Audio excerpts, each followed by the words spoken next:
Hello everyone, welcome back to my channel. Cement पे तीसरे video में आपका स्वागत है। ये हमारे बिल्डिंग मटेरियल के प्लेलिस्ट का तीसरा वीडियो है जिसमें हम लोग मैन्युफैक्चरिंग ऑफ सीमेंट इसके बारे में डिस्कस करने जा रहे हैं। मैन्युफैक्चरिंग ऑफ सीमेंट बेसिक, पहले mixing of raw material, burning और ग्राइंडिंग, ये 3 प्रोसेस होते हैं। इन तीनों प्रोसेस को 2 तरीके से किया जाता है, या तो ड्राई प्रोसेस के थ्रू या वेट प्रोसेस के थ्रू। तो मैन्युफैक्चरिंग ऑफ सीमेंट में हम लोग यही 2 प्रोसेस, ड्राई प्रोसेस और वेट प्रोसेस देखेंगे। सबसे पहले देखते हैं ड्राई प्रोसेस। ये फ्लो चार्ट की मदद से हम लोग देखेंगे, अगर ये फ्लो चार्ट आपको पूरा दिख रहा हो तो ठीक है। चलिए एक पेज पे कर देते हैं फ्लो चार्ट को। हाँ, पूरा दिख रहा है। तो सबसे पहले क्या होता है, सबसे पहले हम लोग कैल्सेरियस और आर्जिलिसियस कंपाउंड उनको लेते हैं। कैल्सेरियस क्या था? लाइम। सबसे पहले लेक्चर में हम लोग याद करिए, लाइम, चॉक, मरीन शेल्स, ये कैल्सेरियस था। और आर्जिलिसियस जिसमें सिलिका होते हैं, क्ले, मार्ल, शेल, स्लेट, ऐश, ये आर्जिलिसियस है। इन कंपाउंड को लेंगे, ये हमारे रॉ मटेरियल्स हैं, ठीक है।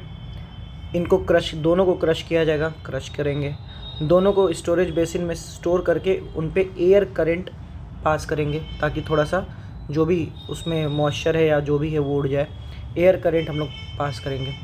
फिर उनको फाइन ग्राइंडिंग करेंगे। फाइन ग्राइंडिंग कहाँ होती है? ट्यूब और बॉल मिल, दोनों को फाइन ग्राइंडिंग करेंगे और फिर जाके मिक्स कर देंगे इन करेक्ट प्रोपोर्शन। इन तब जाके मिक्स करेंगे करेक्ट प्रोपोर्शन में। अब हमारे ड्राई प्रोसेस में सबसे इम्पॉर्टेंट चीज़ यही है जो वेट से अलग है कि इसमें प्री हीटिंग करते हैं। प्री हीट किया जाएगा पूरे मिक्स को 800 डिग्री सेल्सियस। कभी कभी टेम्परेचर भी पूछ देता है कि प्री हीटिंग में टेम्परेचर कितना होता है। 800 degree Celsius by exhaust gases की मदद से उनको प्री हीट किया जाएगा। आफ्टर प्री हीटिंग जो मिक्स होगा उसको करेक्टेड मिक्स को स्टोर करेंगे और उनको रोटरी क्लीन में डाल देंगे। रोटरी क्लीन का टेम्परेचर ड्राई प्रोसेस के लिए 1400 से 1500 डिग्री सेल्सियस होता है। 1400 से 1500 डिग्री सेल्सियस, ये याद कर लीजिए। और ये रोटरी क्लीन 1 से 3 आरपीएम पे घूमता भी रहता है। 1 से 3 आरपीएम से घूमता भी रहता है, रोटेशनल स्पीड। फिर यहाँ से एक सीमेंट क्लिंकर बनेगा। सीमेंट क्लिंकर को अगेन फाइन ग्राइंडिंग करेंगे ट्यूब या बॉल मिल में। फिर वहाँ से सीमेंट सिलोज बनेंगे और वहाँ उसको पैक कर दिया जाएगा। तो this is the process of dry process. क्या? कैल्सेरियस एंड आर्जिलिसियस कंपाउंड को लिए, क्रश किए, स्टोर किए, एयर करंट पास किए, फाइन ग्राइंडिंग किए, फिर रॉ प्रोपोर्शन में ऐड कर दिए। फिर रॉ प्रोपोर्शन में ऐड करने के बाद उनको प्री हीट किया गया 800 डिग्री सेल्सियस पे बाय एग्जॉस्ट गैसेस। फिर इनको स्टोर करके रोटरी क्लीन में डाल दिए। रोटरी क्लीन में डाले, वहाँ का टेम्परेचर 1400 से 1500 डिग्री सेल्सियस और वो 1 से 3 आरपीएम पे घूम भी रहा था रोटेशनल स्पीड पे। सीमेंट क्लिंकर्स बने, वहाँ से सीमेंट क्लिंकर को फिर से फाइन ग्राइंडिंग किए ट्यूब और बॉल मिल में। फिर सीमेंट सिलोज बना, उसको पैक कर दिए। सो this is the step of the dry process. इसमें जो एडिशनल बात ये याद रखनी है कि रोटरी क्लीन को 1 से 3 आरपीएम पे घुमा रहे थे।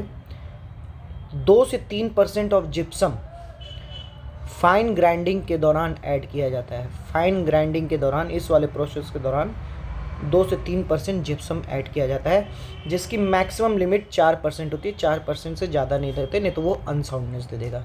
तो याद करिए, जब हम लोग इंग्रेडिएंट पढ़ रहे थे तो उसमें हमने जिप्सम नहीं लिखा था, लास्ट में लिखा था, क्योंकि हमने ये बोला था कि जिप्सम अलग से ऐड करते हैं, ठीक है। अब आते हैं वेट प्रोसेस में।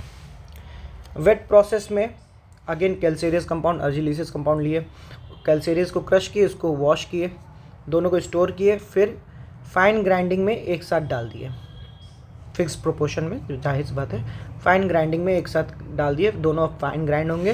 फिर इनको एज अ करेक्टेड प्रोपोर्शन में स्लरी बनाएंगे, इनको ब्लेंड करेंगे। फिर इस स्लरी को स्टोर करेंगे और रोटरी क्लीन में डाल देंगे। यहाँ का टेम्परेचर अधिक है, ये ध्यान दीजिए। वहाँ 1400 से 1500 था, यहाँ 1500 से 1600 डिग्री है, ठीक है।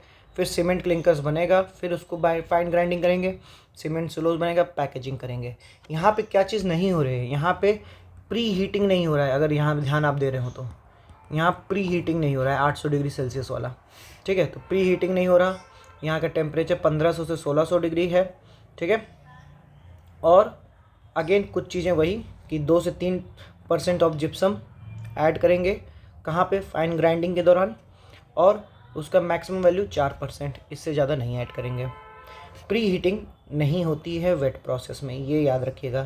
प्री हीटिंग में टेम्परेचर ज़्यादा लग रहा है, तो एक तरह से अगर इकोनॉमिकल की बात करें तो इकोनॉमिकल ज़्यादा हमारा ड्राई होगा, क्योंकि यहाँ फ्यूल बर्निंग ज़्यादा हो रही है, टेम्परेचर ज़्यादा लगेगा। टेम्परेचर को ज़्यादा लगाने के लिए फ्यूल ज़्यादा लगेगा। अब थोड़ा कंपैरिजन, यही सब बातें जो अभी मैंने बात की। जिप्सम 2 से 3% ड्राई प्रोसेस में, इसमें भी 3% है, लगभग 3% रहता है। टेम्परेचर, मेन टेम्परेचर इकोनॉमिकल और मटेरियल, ये इंपॉर्टेंट है कि टेम्परेचर क्या है, 1400 से 1500 degree Celsius in dry process, यहाँ 1500 से 1600। तो ड्राई क्या कहते हैं, इकोनॉमिकल हो गया ज़्यादा। क्यों इकोनॉमिकल हो गया ज़्यादा, क्योंकि यहाँ टेम्परेचर कम लग रहा है तो कंबशन के लिए फ्यूल की रिक्वायरमेंट कम होगी, तो ये लेस इकोनॉमिकल हुआ। मटेरियल यहाँ ड्राई फॉर्म में बन के निकलता है, यहाँ स्लरी फॉर्म में बन के निकलता है। So this is the difference in dry process and wet process. So ये एक छोटा वीडियो है सीमेंट के मैन्युफैक्चरिंग मेथड पे, जिसमें ड्राई और वेट मेन प्रोसेस हम लोग को देखना था। अब हमारा अगला वीडियो रहेगा टेस्ट ऑफ सीमेंट, जो कि एक इम्पॉर्टेंट वीडियो, वो थोड़ा लंबा रहेगा। होप करता हूँ आपको ये वीडियो अच्छी लगी हो। अगर आपको हमारी वीडियो अच्छी लगे, हमारे चैनल को सब्सक्राइब करें, हमें सपोर्ट करें। हम लोग मिलते हैं आपसे अगले वीडियो में, तब तक के लिए रिवीजन करते रहें। धन्यवाद।